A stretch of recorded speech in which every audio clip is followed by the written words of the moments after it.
안녕하세요, 나누키입니다. 저는 지난주에 있었던 2024 타이페이 사이클쇼에 다녀왔습니다. 5년 만에 방문이라 기대가 많이 되었는데요. 이번 영상에서는 쇼장을 둘러보면서 눈에 띄었던 제품들을 소개하겠습니다. 바로 시작하겠습니다.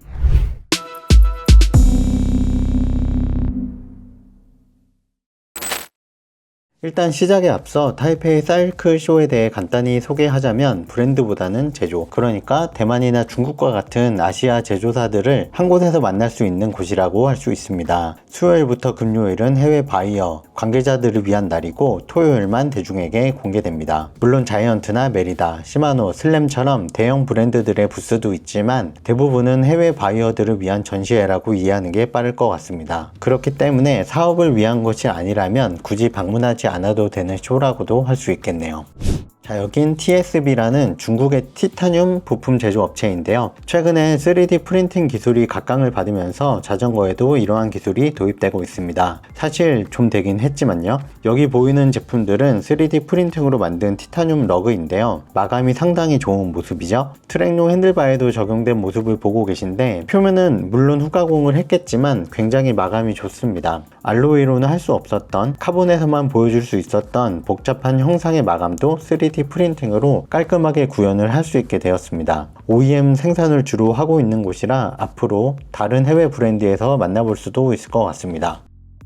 여기는 엑스피도 부스인데요. 웰고에서 고가형 페달 라인업을 담당하는 브랜드인데 몇 년 전부터는 트레이너도 선보이고 있습니다. 여기에서는 APX 롤러 제품이 눈에 띄었는데요. 와우의 키커 롤러처럼 뒤쪽이 롤러로 되어 있어서 야외에서 라이딩을 하는 것처럼 자연스러운 페달링으로 훈련을 할 수 있는 제품입니다. 키커 롤러와 가장 큰 차이점은 일단 앞부분의 고정 방식이 다르죠. 이 제품은 앞바퀴를 빼고 롤러 프레임에 고정하는 방식입니다. 키커 롤러를 잠깐 타봤었는데 앞휠을 위아래로 고정해서 실제로 사용을 할 때 자전거가 기우뚱하고 쏠리는 느낌도 받긴 했었는데 이 제품은 엑셀 쪽에 고정되고 좌우로 넓게 지지대가 있어서 그런 점은 좀 덜할 것 같습니다. 개인적으로 뒷바퀴가 고정된 트레이너보다는 이런 롤러 타입을 선호해서 이 방식 자체는 마음에 들었습니다. 현장이 시끄러운 편이었지만 가까이서 들어봤을 때에도 소음이 적은 편이라 가정에서 사용해도 무리는 없을 것 같았는데요. 다만 제품 사양을 보면 최대 파워가 800W, 경사도 지원은 8%, 정확도는 플러스 마이너스 3% 정도여서 와후 롤러와는 사양면에서 많이 떨어지는 편인데요. 높은 파워를 위한 트레이닝보다는 지속주와 페달링 훈련을 위한 용도로는 괜찮을 것 같았습니다. 관계자에게 물어보니 개발이 완료된 제품이라고는 했지만 제품의 마감은 좀 떨어져 보였습니다. 이곳은 지나가다가 화사한 제품들이 눈에 띄어서 들렸는데요. 바로 유락이라고 하는 용품 업체입니다. 대만 브랜드이고 생산은 중국에서 한다고 하는데요. 많은 동호인 분들이 투어를 많이 즐겨 하다 보니 이런 가방에 대한 수요도 꾸준히 증가하고 있죠. 많은 제품들이 있었지만 핸들바 백이 가장 눈에 띄었습니다. 제품 크기와 종류, 화사한 컬러도 다양하게 준비되어 있어서 취향에 따라 선택할 수 있을 것 같습니다. 방수 지퍼도 적용되어 있고 휴대 시 사용할 수 있는 스트랩도 함께 제공해서 사용성도 괜찮을 것 같습니다. 여기 신박한 자전거용 트레드 밀이 있습니다. EBR 스타레이라는 곳에서 선보인 제품인데요. 러닝할 때 쓰는 트레드 밀처럼 자전거도 이렇게 탈 수 있다는 것을 시도한 제품이라고 할 수 있습니다. 뒷바퀴 앞뒤에 있는 보조 롤러를 통해서 속도 조절이 되는 방식이고 비비 아래 발판을 눌러서 시작과 정지를 할 수 있습니다. 속도는 최고 35km까지 올라간다고도 하고 소개 영상을 보면 앞부분이 들어 올려져서 각도 조절도 된다고 하는데 그 부분은 시연이 안 되었습니다. 참관객 분들 중에서 테스트를 한 분들도 있는데 많이 어려워 하더라고요. 시스템은 신박한데 구조적으로 불안정한 느낌이 들었습니다. 그렇지만 많은 참관객의 눈길을 끌기도 해서 이렇게 소개를 해봤습니다. 자이언트는 올라운드 레이스 바이크인 TCR을 타이페이 사이클 쇼가 열리는 6일 오전에 공개했습니다. 이번 TCR은 10세대이고 세대를 거듭하면서 에어로 성능이 계속 강화되었습니다. TCR의 디자인 특징은 얇은 튜빙과 ISP라는 일체형 C포스트로 승차감은 높이고 무게는 최소화하는 것에 있다고 할 수 있고요. 특히 이번 세대에서는 공정이 많이 변화되어서 프리프레그 제작부터 냉각 블레이드 커팅, 카본 레이업의 설계와 제작 모두 달라졌다고 합니다. 프레임 무게는 690g으로 줄어들었고 케이블을 모두 안으로 넣게 되면서 콕핏 설계도 달라졌습니다. 영상에 보이는 제품이 최상급인 TCR 어드밴스드 SL0 듀라이스 모델이고 최상급 프레임에 파워미터가 포함된 듀라이스 풀세트, 새로 출시된 KDEX 맥스 40 휠을 장착하였고 무게는 6.4kg 정도이고 한국 소비자 가격은 1,520만원으로 책정되었습니다. 그리고 얼마 전에 출시된 KDEX 맥스 40 휠도 함께 전시가 되어 있었는데요. KDEX는 자이언티의 하이엔드 컴포넌트 브랜드이죠. 일체형 카본 휠까지는 아니지만 카본 스포크와 허브를 한 번에 가공을 하고 별도로 만든 림에 조립하는 방식으로 만들어진 제품입니다. 스포크 개수는 앞이 16개,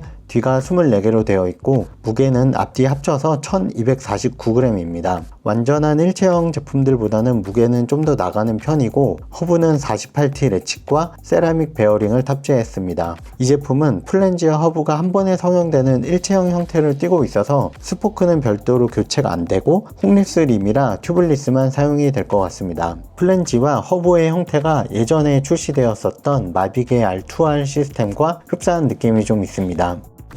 여기는 트리곤 부스입니다. 현재 우리나라에서도 공급이 되고 있는 브랜드인데요. 로드바이크인 AR01 모델이 상당히 눈에 띄게 전시가 되어 있어서 담아보았습니다. 우리나라에서는 다크니스 R 에보라는 이름으로 판매가 되고 있는데요. 에어로바이크 같지만 올라운드를 표방하는 제품이라고 합니다. 듀오 튜브 전면 쪽에는 골프공 딤플처럼 패턴이 있는데 몰딩을 할 때부터 처리가 되어 있습니다. 에어로 효과를 높이기 위한 것으로 보이고요. BLK-텍 콕핏을 장착했는데 디자인도 깔끔하고 마감도 괜찮은 것 같습니다. 이렇게 DI2 스위치를 위한 홀도 마련되어 있습니다. BLK-텍은 트리곤의 컴포넌트 브랜드 파트너입니다. 독특한 디자인의 특징인데요. 여기에 일체형 카본 휠이 있었습니다. 모델명은 C1D이고요. 스포크 패턴이 상당히 독특한 구조로 되어 있습니다. 사양을 살펴보면 타이어는 25에서 35c까지 수용이 가능하고 무게는 1350g, 그리고 허브는 DT 스위스 180 제품을 내장했습니다. 무게는 1350g으로 그렇게 가벼운 편은 아닙니다. 높은 강도를 갖도록 디자인되어서 무게보다는 강성을 중시하고 독특한 외형을 찾는 분들에게 적합하지 않나 생각이 됩니다. 스포크와 플랜지 두께가 상당히 두껍고 일체형으로 제작되어서 림에는 밸브홀을 제외한 곳에 어떤 홀도 없습니다. 이 제품도 훅리스 방식이어서 튜블리스 타이어만 사용이 가능할 것 같습니다. 그리고 조립된 완성차의 모습도 이렇게 볼 수 있었는데요. 일반적인 형태의 티타늄 로드 자전거인데 자전거 디자인이 상당히 독특해지는 느낌입니다.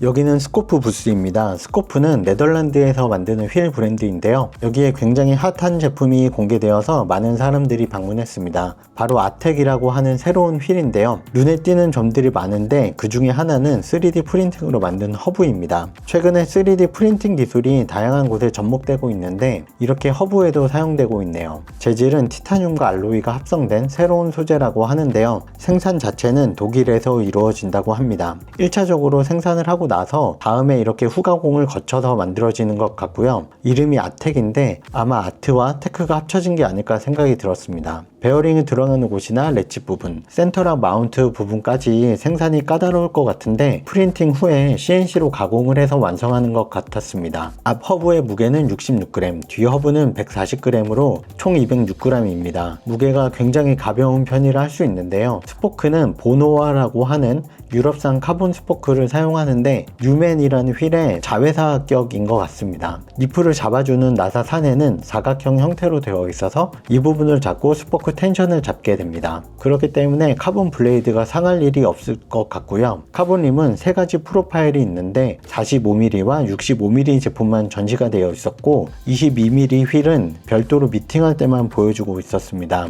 허브를 자세히 보면 스포크를 잡아주는 구조가 3D 프린팅으로 밖에 할 수 없는 구조로 디자인되어 있습니다. 카본림 표면은 이전에서 볼 수 없던 패턴인데요. 마치 물고기 비늘처럼 되어 있는 모습을 볼 수 있습니다. 집 휠의 딤플처럼 공기 역학 성능을 위해서인 것 같은데 패턴의 크기가 커서 호불호는 좀 있을 것 같은 느낌입니다. 에어로 효과를 위해서 니플도 안에 잘 숨겨져 있는 모습입니다. 관계자에게 물어보니 림의 패턴은 주행할 때 부딪히는 공기 저항을 튕겨내지 않고 와류가 적으면서 물처럼 부드럽게 흐를 수 있는 패턴이라고 하고요. 여러가지 패턴과 크기로 테스트를 한 후에 지금의 디자인으로 완성할 수 있었다고 합니다. 경쟁사 제품들과 비교해서도 우위의 성적을 얻게 되었다고 하고요. 림은 훅 타입이라 튜블리스와 클린처 모두 사용이 가능하고 휠 셋의 무게는 림 높이에 따라서 22mm 제품은 965g, 45mm는 1124g, 가장 높은 65mm는 1244g이라고 합니다. 그리고 워런티는 라이프타임 워런티가 적용될 예정이라고 합니다. 스코프 아텍 휠은 3D 프린팅 허브와 카본 스포크 덕분에 이러한 초경량 휠을 완성하게 되었는데요. 3월 15일 공식적으로 런칭할 예정이라고 합니다. 소비자 가격은 4,000유로, 하나로 약 580만원으로 초프리미엄을 지향하는 것으로 보입니다. 가격을 듣고 놀라긴 했지만 이번 타이페이 사이클쇼에서 가장 인상적인 제품이라서 이렇게 소개해봤습니다. 자, 지금까지 소개한 제품들 어떻게 보셨나요? 로드바이크에 관심이 있는 분이라면 흥미롭지 않았나 생각이 드는데요. 국내에서는 아직 판매되지 않은 제품들도 있는데 개인적으로는 기대가 되는 제품들도 있었습니다. 다음 편에서는 한국 업체들의 제품을 소개하는 영상을 준비하고 있으니까 많은 기대 부탁드리겠습니다. 제가 준비한 영상은 여기까지입니다. 감사합니다. 나노킴이었습니다.